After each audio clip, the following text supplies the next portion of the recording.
Olá, mais uma vez vamos aprender com a palavra de Deus. Assim, Ele nos abençoe, nos dirigindo através do Santo Espírito de princípios, meios e fim, para nos dar o entendimento do que quer dizer essa leitura da palavra que vamos continuar a ler. É a continuação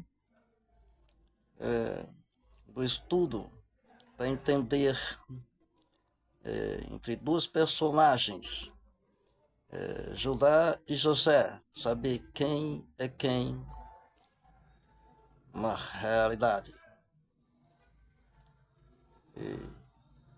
Ou entre parênteses, eu falei na primeira parte, relação a Mordecai e Esther. Então, Mordecai, como já foi falado, significa Jesus como rei, apontando para o reino da glória. Jesus reinando no meio da sua igreja. E a Esther, que também já foi falado, significa a igreja.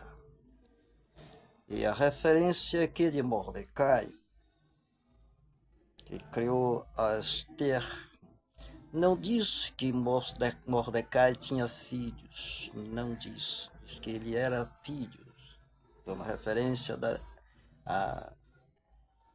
onde ele era descendente, a tribo de Benjamim.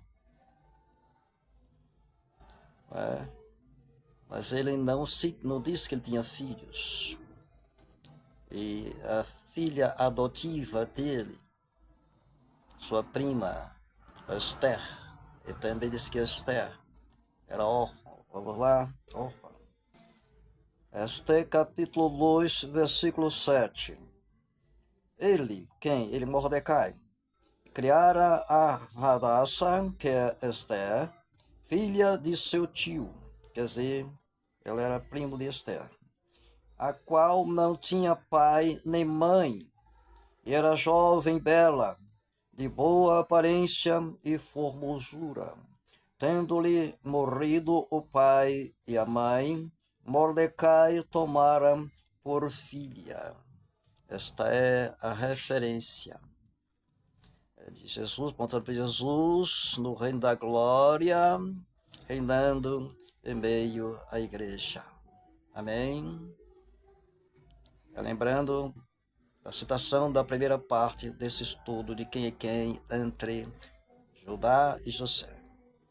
Agora vamos lá, voltar à continuação desse estudo.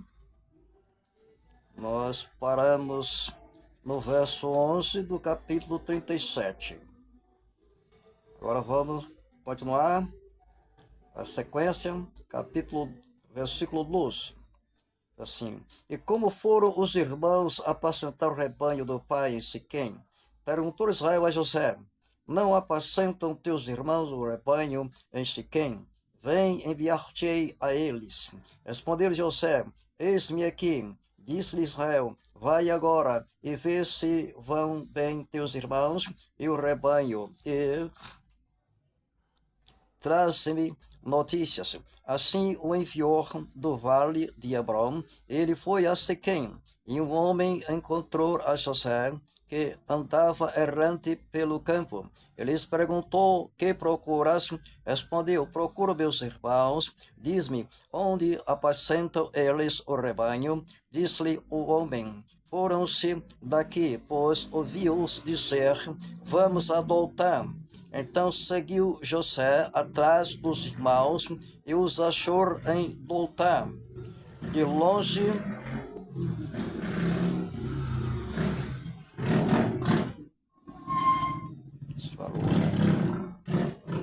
longe, o viram e antes que chegasse, conspiraram contra ele para o matar.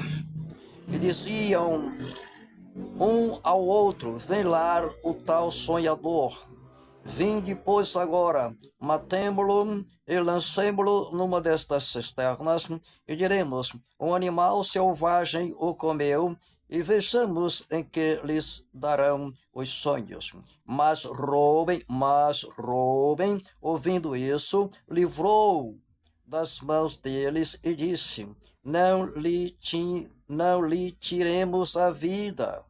Também lhes disse Rúben: não derramarei sangue, lançai-o nesta cisterna que está no deserto, e não põe as mãos sobre ele. Isto disse para o livrar dele. Isso disse para o livrar deles, a fim de o restituir ao seu pai. Até aqui. Antes disse que os irmãos consertaram disso, né? Mas quando a gente continua a leitura da palavra, como é em outras passagens, então às vezes depois um detalhe em relação ao que aconteceu naquele assunto anterior.